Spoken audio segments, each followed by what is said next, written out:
Peggy 3.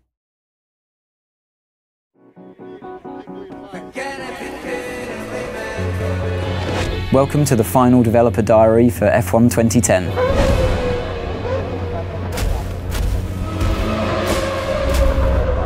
At the beginning of the game, you don't start off as a test driver, you start off as a driver that's managed to secure a seat in a team at the beginning of the year.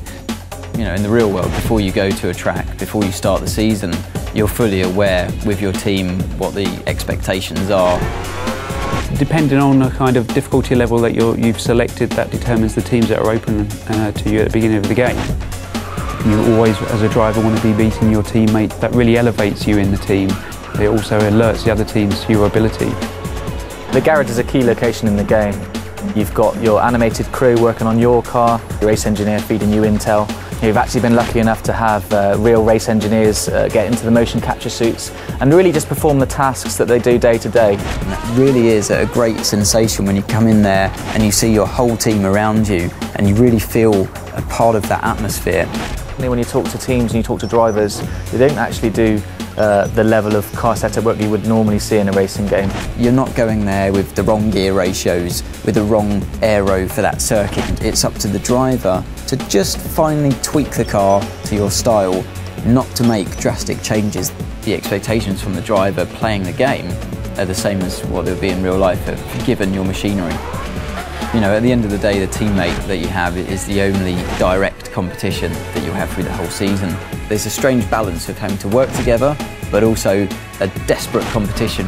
Where it gets a little bit personal is when it comes to events like qualifying and the race, definitely, where you're just out there to beat him no matter what. Your agent, the media and the paddock itself are your feedback mechanism for how well you're doing in the game.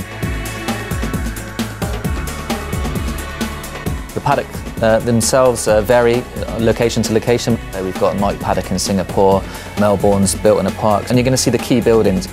So the paddock's going to get busier, more press there, more pit girls hanging around, more rival drivers interested in you, the better you do on the track. We've got two different types of media in the game. You've got the impromptu media and you've got the press conference.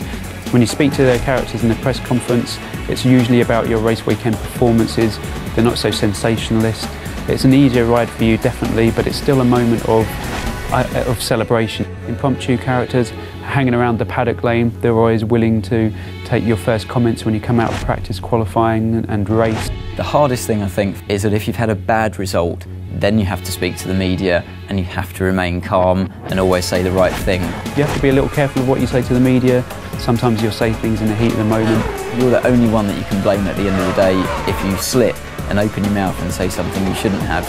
When you finished on the podium, it's 1, 2, 3, you can tell the press conference characters all about the race weekend.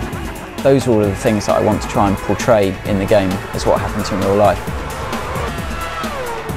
Way beyond any computer game I've ever played before.